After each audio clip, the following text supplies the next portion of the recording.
Hola, ¿cómo están? Bienvenidos y muchas gracias por acompañarnos. Nuevo capítulo del Informante, día martes, programa editorial de la televisión pública chilena. Esta noche vamos a conversar sobre la resolución de la semana pasada en el Tribunal Internacional de La Haya. Primero conversando con el expresidente de Bolivia y vocero de la causa boliviana, Carlos Mesa, quien está con nosotros. Bienvenido, señor Mesa, buenas noches.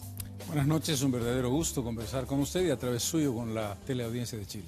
Primero, Rodrigo Cid nos va a recordar qué fue lo que ocurrió el jueves de la semana pasada y luego entramos en esta conversación. El Gran Salón de la Justicia del Palacio de la Paz fue el escenario donde el tribunal dio a conocer el fallo sobre la excepción preliminar presentada por Chile ante la demanda marítima de Bolivia. Debe entonces desestimarse la objeción preliminar de Chile a la competencia de la Corte. Por 14 votos contra 2, la Corte de La Haya se declaró competente para conocer el fondo del caso. Es importante destacar que este pronunciamiento de la Corte sobre su competencia no afecta en nada nuestra integridad territorial. Y en ese sentido, Bolivia no ha ganado nada. Estamos viviendo un día de felicidad, un día de mucha alegría. Libramos una parte muy importante para que Bolivia vuelva al Pacífico con soberanía. Para la Corte, el objeto del diferendo es saber si Chile tiene la obligación de negociar de buena fe un acceso soberano de Bolivia al Océano Pacífico. Y en caso afirmativo, establecer si efectivamente Chile ha cumplido con esa obligación. Pero el tribunal aclaró que no le corresponde determinar el resultado de esa negociación. Tengo aquí los diarios al día siguiente que publicó Bolivia, hoy mostrando a una sola voz, Bar para Bolivia, por ejemplo, que apareció al día siguiente. En fin, tengo montones. La Razón, está el diario Página 7, está el diario Cambio. Bolivia logra primera victoria en La Haya con la fuerza de la razón. En fin, en el fondo una sensación, señor Mesa, digamos, de un país bastante triunfalista luego de la resolución adoptada el día jueves. Comparte, sin embargo, que finalmente la conclusión a partir del fallo propiamente tal de la Corte, es que lo que se establece es la obligación de negociar, pero que no es lo mismo que la obligación para obtener un resultado, es decir, que en el peor escenario para Chile o en el mejor escenario para Bolivia, se podría generar esta obligación de negociar, pero no lo mismo que obtener un resultado. No, no lo comparto en absoluto. Creo que esa ha sido una lectura absolutamente sesgada de parte, sobre todo, del agente de Chile, don Felipe Bulnes, cuando habla incluso de la palabra mutación, que la Corte había mutado la naturaleza de sus alcances. Él se refiere al párrafo 33 del fallo, pero el párrafo 34 del fallo, que es el que define exactamente la naturaleza de lo que estaba en cuestión, la naturaleza de la controversia, la Corte Internacional de Justicia es muy clara. Establece que la Corte fallará sobre si Chile tiene la obligación de negociar con Bolivia para otorgarle un acceso soberano al mar. Es decir, no se separan los dos conceptos. Uno es el negociar y el otro es para otorgarle un acceso soberano al mar. Si hacemos una lectura correcta del punto 33, lo que la Corte no puede predeterminar es la naturaleza del arreglo específico sobre ese acceso soberano al mar y sus detalles. Son cosas radicalmente distintas. Y termino con un criterio fundamental, porque jurídicamente es imposible que una Corte establezca una división de la naturaleza de la demanda. La demanda está completa, la Corte no la puede partir en dos. A ver, déjeme preguntarle primero varias cosas que a mí me generan cierta duda. Porque usted da por hecho algo que, sin embargo, yo nunca se lo había escuchado a juristas antes en juicios tanto locales como de Corte Internacional, donde usted dice que un tribunal no puede acoger una parte de una demanda. Y efectivamente, tanto en juicios locales, civiles como internacionales, sí hay montones de precedentes donde se toma una parte de la demanda, pero no necesariamente se acoge completamente una demanda, sino que puede decir, ¿sabe qué? En este sentido, sí, en este otro, no. Un segundo, le hago la observación. Usted tiene razón en el momento del fallo, pero no en el momento en que el juicio no ha comenzado todavía. No se olvide que estamos en una demanda preliminar de incompetencia y, en consecuencia, lo que la Corte definirá, y en eso le doy la razón, es si le da la razón a Bolivia y eventualmente en el fallo final establece diferenciaciones. Claro. Pero no es el momento en el que estamos en esta circunstancia. Pero que en el peor escenario para Chile, mejor para Bolivia, lo que podría decir la Corte es sí, sabe que hay una obligación de negociar. Podría. Pero lo que no sin puede predeterminar el resultado. Pero cuando se refiere a predeterminar el resultado, ustedes hacen una interpretación que al menos resulta, digo, creativa. No, creativa es la interpretación del señor Bulnes. Vuelvo sobre el punto. El objeto de la controversia es que el punto clave es, punto número 34, objeto de la controversia. La Corte establece que el objeto de la controversia es si Chile tiene la obligación de negociar para otorgarle a Bolivia un acceso soberano al mar. Así, ese es el tema. Perfecto. Y en el contexto previo, no en el contexto posterior, es decir, en el punto 33, no en el 34, la Corte establece que no puede predeterminar una solución, no puede establecer el resultado, no sobre el acceso soberano al mar, sino sobre las características de eso no lo dice el fallo. Lo que dice el fallo literalmente es que no le correspondería predeterminar el resultado de cualquier negociación que pudiera tener como lugar o como consecuencia de la obligación de negociar. Lea el punto 34 si es tan amable. Sí, pero si el punto 34 no está en discusión, lo que estamos discutiendo aquí es por qué usted hace una interpretación tan diferente respecto de lo predeterminado. Déjeme hacérselo en un ejemplo práctico. ¿Cómo se puede establecer que hay una obligación de negociar si es que se determina que el resultado de esa negociación sí o sí tiene que ser lo que pide una de las partes? Por una razón muy simple, porque una de las partes no lo pide.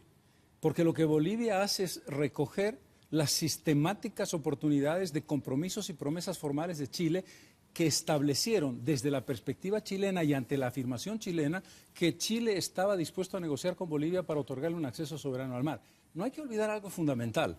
Bolivia no pide algo unilateralmente, sino que está generando el pedido a partir de los compromisos de Chile. Y segundo, no le pide a la Corte que establezca un fallo predeterminado. Le pide a la Corte que le recuerde a Chile que Chile se comprometió. Porque aquí el concepto fundamental es, hay un criterio que son los actos unilaterales de los Estados, cuyo compromiso no cumplido generan una obligación exigible. Voy a ir a eso en un segundo más, porque de hecho motivó incluso que uno de los jueces formulara una pregunta específica a Bolivia. Pero antes déjeme saber si usted no podría de alguna forma estar... ¿Sabes? Eso lo voy a decir así derechamente. ¿No se podría inducir a una cierta confusión el pretender que el resultado de una negociación, y vuelvo sobre lo mismo, tiene que sí o sí concluir en lo que una de las partes pide y no predeterminar que efectivamente esas negociaciones podrían eventualmente, si son de buena fe, no arribar a un acuerdo? Porque por algo son negociaciones, ¿no? Es que aquí hay un concepto que Chile debe entender de manera fundamental. El pedido de Bolivia no surge de una iniciativa que nace del deseo y la aspiración boliviana. El pedido de Bolivia nace de los compromisos generados por Chile. Y es Chile el que en 1920, 23, 26, 50, 61, 75 y 83, para no mencionar la agenda de los 13 puntos, el que se compromete a negociar con Bolivia para otorgarle un acceso soberano al mar. En consecuencia, no es una de las partes que pretende un fallo con un resultado predeterminado. Ahora, usted dice se compromete, pero sin embargo Chile lo que dice es que en el mejor escenario, lo que en algún momento es que se exploraron alternativas para, en el aras de mejorar esa relación, buscar una solución conveniente para ambas partes. No se exploraron alternativas, se plantearon compromisos formales. Patricio Carvajal, ejemplo, 1975, establece una propuesta global de negociación con Bolivia que incorpora el término "es sobre esta base que Chile está dispuesto a negociar para otorgarle a Bolivia un acceso soberano al mar, en ese caso en una franja territorial y un corredor". Si lo tiene tan claro, ¿por qué no se le respondió de esa manera entonces al juez Wingwood cuando él plantea cuál es el momento en que se establece ese compromiso? Por una razón muy simple. Porque sería un error de parte de Bolivia establecer que habiendo una línea de compromisos tan consistente a lo largo de más de 7 décadas, hay un momento mágico que establece el punto de compromiso. Pero el juez no preguntaba... El juez preguntó, ¿en qué momento se produjo el compromiso entre ambos países? Claro. La respuesta de Bolivia es en todos los momentos en que Chile hizo una respuesta positiva diciendo estoy dispuesto a negociar para otorgarle una salida al mar a Bolivia. Ahora, cualquier cosa podría ser interpretado entonces eventualmente como un momento. De hecho, hoy día hay una fotografía, yo no sé si alcanzar a ver, pero tengo aquí la fotografía que viene hoy día en el diario La Segunda, que es la fotografía ahí, está chiquitita, ¿sí? De la presidenta Bachelet con el presidente Evo Morales. Uno podría decir, esto también es un momento mágico. No podría. ¿Por qué no? No podría. Porque ahí no hay ningún documento firmado. Yo le estoy hablando de memorándums, notas diplomáticas, cartas de presidentes y acciones diplomáticas que pueden entenderse como tales. Bello Codecido en 1950 le escribe una carta firmada por el ministro de Relaciones Bello Codecido a Bolivia con la propuesta. Patricio Carvajal le escribe una carta al embajador de Bolivia con la propuesta. El concepto No es un concepto de decir, nos sentamos como usted y yo estamos conversando. Pero es que a esto es lo que quiero. No sé si está una discusión semántica la que está, una disquisición semántica la que estamos teniendo, o una cuestión más de fondo, pero ¿por qué una propuesta inevitablemente para ustedes se convierte como en un compromiso en el que sí o sí se les va a otorgar algo específico? Bien podría yo recoger, a propósito de lo que usted plantea, sobre ese mismo periodo de la historia, del 75 al 78, el por qué, si existía además ese compromiso, finalmente no se cumplió ese compromiso. Buena pregunta. Que es el argumento que cualquiera podría en estos momentos estar pensando, bueno, fue Bolivia finalmente el que fue cambiando las condiciones a lo largo de esos siguientes 3 años. Buena pregunta. Vamos por partes. A Usted ver. me ha hecho una pregunta en 2 partes. La primera parte. ¿Por qué? Porque hay una figura jurídica internacionalmente reconocida, tratada por la Corte y fallada por la Corte Internacional de Justicia, que se llama actos unilaterales de los Estados. Una promesa o un compromiso formal de un Estado para con otro Estado genera una obligación. El incumplimiento de esa obligación es jurídicamente exigible por aquel Estado que ha recibido la promesa o el compromiso. Esa es la razón por la que Bolivia puede presentar estos Compromiso de elementos. negociar, no de entregar la soberanía soberana No. al mar. Es que eso es lo que apunto, porque usted como que se salta la segunda parte de la frase. No me salto la segunda parte de la frase, me la saltaría si fuera Chile el que me hubiera dicho estoy dispuesto a negociar contigo en términos generales.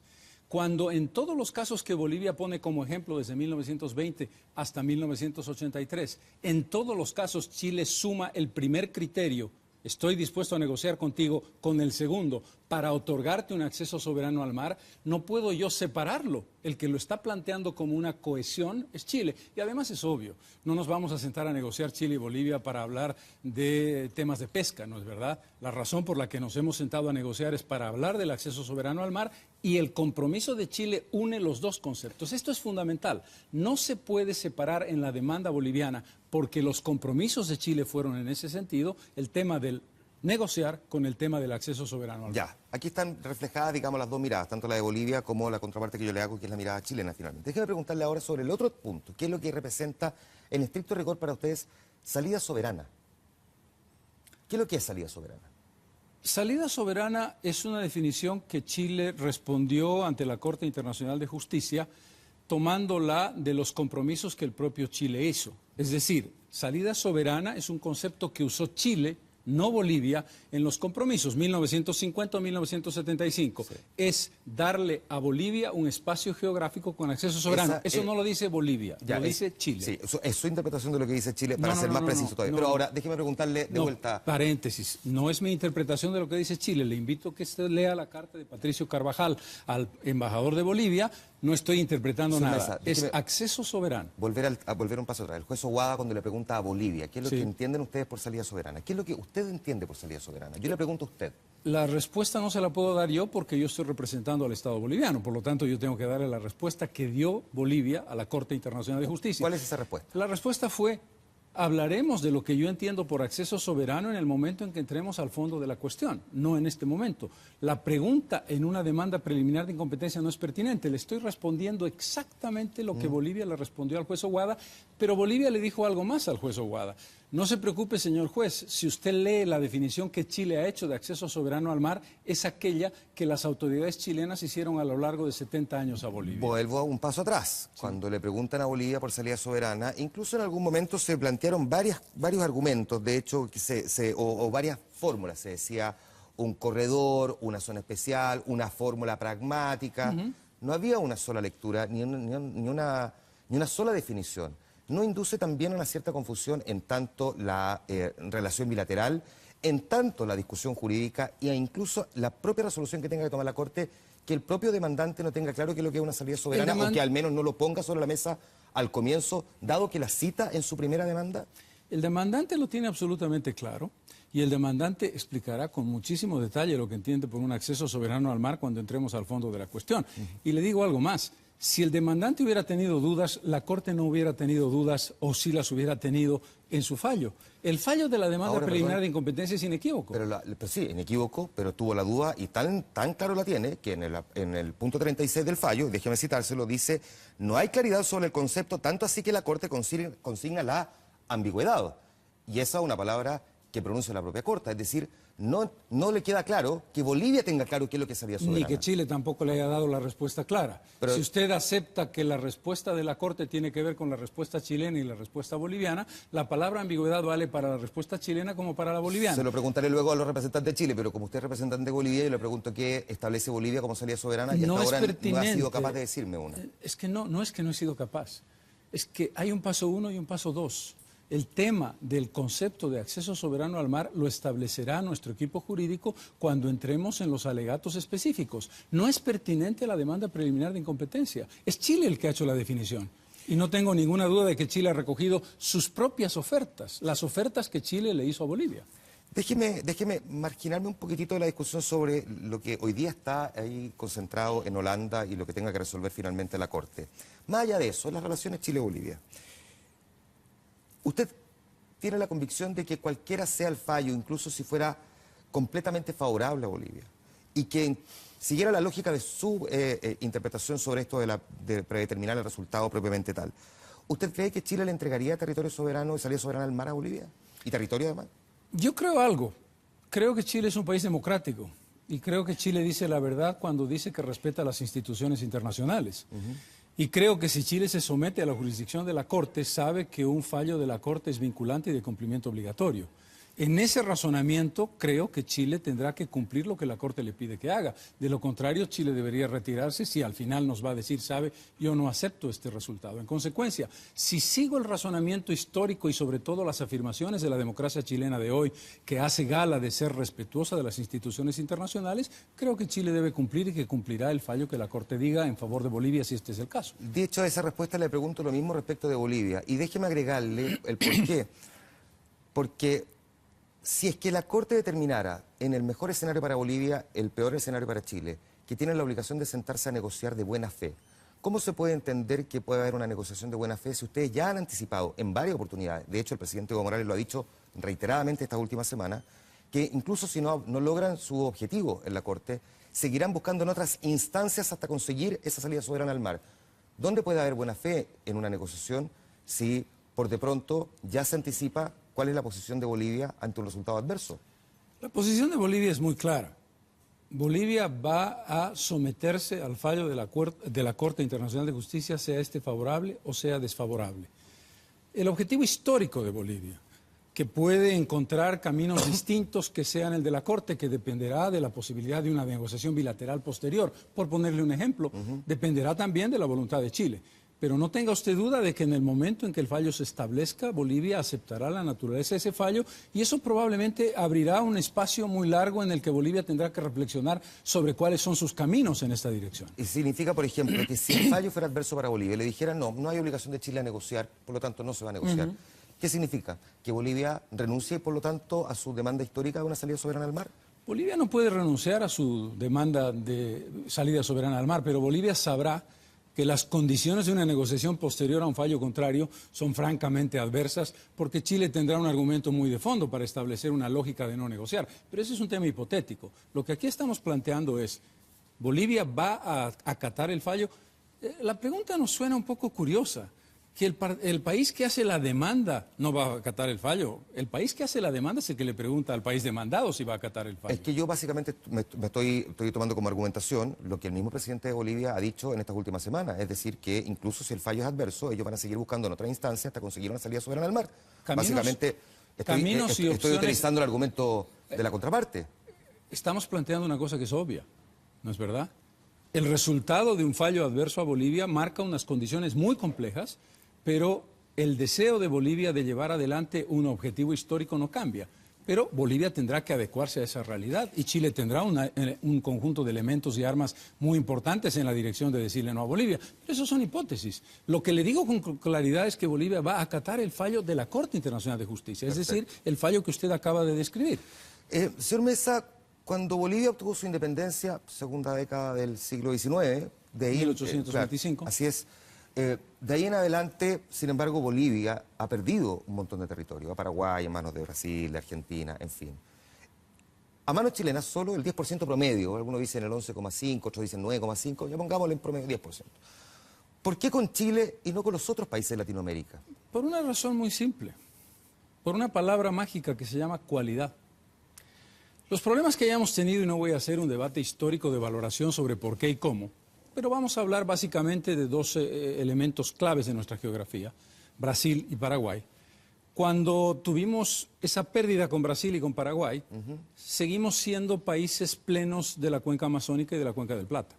En el caso de la usurpación que sufrimos de parte de Chile, lo que pasó con Bolivia es que perdió su cualidad en la cuenca del Pacífico.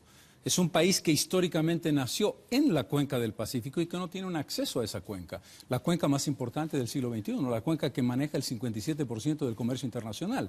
En ese contexto, el efecto, no solamente de perder la cualidad, de no estar en la cuenca del Pacífico, sino de no tener un acceso soberano al Océano Pacífico, tiene unas consideraciones cualitativas muy diferentes a las que tuvimos con Brasil o Paraguay, para ponerle un ejemplo. ¿Por qué no reclamarle a Perú, por ejemplo? ¿Por qué deberíamos? No, le pregunto a usted. ¿Por qué deberíamos? Pregúnteme una pregunta que tenga sentido. ¿Es que nosotros hemos perdido algún centímetro cuadrado del territorio del litoral con Perú? Perfecto. En las negociaciones que Chile ha tenido con Bolivia y que particularmente ha tenido con Perú, existe un tratado de 1929. Déjeme preguntarle, Sí, en un escenario en el que tuviéramos que sentarnos a negociar, ¿qué rol juega Perú entonces en esto? Si no hay que preguntarle nada. En este momento, ninguno. En la hipótesis de que la Corte fallara a favor de Bolivia, y en la hipótesis de que iniciáramos una negociación, y en la hipótesis de que dentro de esa negociación se estuviera discutiendo algún espacio geográfico que vincule a Perú, podríamos empezar a hablar de Perú. Pero en la fase 1, demanda preliminar, y en la fase de fondo del fallo, que vamos a entrar ahora a discutir, para decirlo mejor, Perú no tiene absolutamente nada que hacer por la simple y sencilla razón de que Perú no le arrebató un centímetro cuadrado de territorio a Bolivia. Y si hubiese que sentarse a negociar, ¿tampoco habría que consultarle nada a pesar de la existencia de ese tratado? Vuelvo sobre el punto. Si llegáramos a un momento en el que en una negociación Perú por alguna razón fuera sujeto de la negociación, es obvio que tendría que entrar. Pero esa es una hipótesis en la que yo no voy a entrar ahora porque no estamos en el paso 3, estamos en el paso 2. Voy a volver atrás a una frase que dijo recién, pero para no interrumpir la mitad del argumento que usted decía cuando Chile le usurpó. Hay toda una discusión también que se ha generado además en el último tiempo, no a partir de este fallo ni de esta discusión, sino que diría yo en los últimos 20 años, sobre cómo Bolivia ha presentado la Guerra del Pacífico y particularmente una frase que de hecho incluso fue citada, para ser justo, en la lectura del fallo. Cuando dice, cuando Chile le declaró la guerra a Bolivia. Así es. Pero no hay coincidencia entre los historiadores. De hecho, mayoritariamente los historiadores latinoamericanos no hablan de una invasión de Chile, más bien de la declaración de una guerra en países que se enfrentaron. No me estará usted hablando en serio. No, por supuesto que le estoy hablando en serio. Por supuesto que le estoy hablando en serio. De hecho, vamos a plantearlo por partes. Sí, no, sí, es solamente hacer una presión desde el punto de vista, si se quiere, comunicacional. ¿Le ha servido a Bolivia plantearlo de esa manera para objeto de permear a la Corte de alguna forma? No le ha servido a Bolivia permear a la Corte para nada. Bolivia va a hechos objetivos. Hecho objetivo. El 14 de febrero de 1879 la Armada chilena invade Antofagasta. Ese es un hecho objetivo. Hecho objetivo. Entre el 5 y el 6 de abril de 1879, Chile le declara formalmente la guerra a Bolivia y a Perú, no habiendo declaratoria de guerra ni de Bolivia ni de Perú previamente. Por lo tanto, hay dos hechos objetivos: la invasión física que comienza las acciones bélicas y la declaratoria formal de guerra por parte de Chile. Porque se nos va acabando el tiempo, no vamos a precisar esto ahora, vamos a tener tiempo, sin embargo, de tener la otra mirada. Vamos a conversar con Hernán Felipe Errázuriz en un momento más. Él tiene una mirada, por supuesto, muy distinta, me imagino. Pero solamente para dejar marcado el punto de cuál es su visión frente a esto, él luego va a tener también su respuesta. Y déjeme hacerle otra pregunta también que aparece muy comúnmente en las argumentaciones de Bolivia, más allá de este reclamo histórico de esta salida soberana al mar por, digamos, la necesidad propia posterior al Tratado de 1904, que esto ha postergado las posibilidades de desarrollo de Bolivia. Déjeme preguntarle, si esto es en estricto rigor así, ¿cómo se explica al mismo tiempo que Bolivia sea por tercer año consecutivo el país que más va a crecer dentro de Latinoamérica, entre 4,5 y 5%, hacen los cálculos los economistas de la CEPAL, ha reducido en los últimos 10 años en 20 puntos la pobreza, ha cuadruplicado el salario mínimo, ha aumentado el salario medio, ha tenido un incremento importante en materia de inversiones, ha cuadruplicado el retail, por ejemplo, y además con la posibilidad de utilizar los puertos chilenos de forma con libre acceso y libre tránsito. ¿No al menos hay una cierta distorsión en plantear que Bolivia está postergada en su desarrollo producto de esto cuando, uno, utiliza puertos chilenos y dos, en estricto rigor a Bolivia no le va, digamos, mal si uno lo compara con el resto de Latinoamérica y cómo ha ido creciendo, sobre todo en la última década? Yo sería una persona absolutamente desconocedora de la historia, sería un ingenuo, para decir lo mínimo, si yo aceptara tal argumento. Decir que el desarrollo de Bolivia, la pobreza de Bolivia y el retraso histórico de Bolivia está vinculado a nuestra mediterraneidad sería sacarme de mi responsabilidad como sociedad lo que a los bolivianos y a nuestros gobernantes y a mí mismo como gobernante nos toca de responsabilidad. Es decir, yo no acepto como argumento que la mediterraneidad haya significado los elementos de pobreza, de subdesarrollo y de retraso. Otra cosa es que yo entienda, y así lo hemos expresado en el libro del mar, que el ser un país mediterráneo me reduce las posibilidades de crecimiento de mi Producto Interno Bruto entre 1 y 1,5%. Pero decir que mi pobreza la culpa la tiene la mediterraneidad sería una absoluta insensatez de mi parte. Por lo tanto, hay que colocar las cosas en su exacto lugar. Claro. Usted ha hecho una mención muy explícita, no necesito hacer mayores ejemplos, del crecimiento de Bolivia. Sí. Lo que la mediterraneidad le ha generado a Bolivia es una disminución de su crecimiento potencial. Pero no es el motivo ni la razón de los problemas históricos de la pobreza boliviana, en absoluto. Perfecto. Una última cosa. ¿Usted consideraría que Bolivia hoy día es una democracia plena? Yo considero que Bolivia es una democracia, sí. ¿Plena? Podríamos debatirlo, pero debo decirle que no voy a hacer juicios de valor sobre la política interna boliviana porque mi tarea aquí hoy día es hablar sobre el tema del mar. No, está bien, pero sin embargo está en el contexto de una nación con democracia que ha llevado a otro país ante un tribunal internacional. Así es. Y no me voy a dar cuatro vueltas en esto, se lo voy a decir derechamente.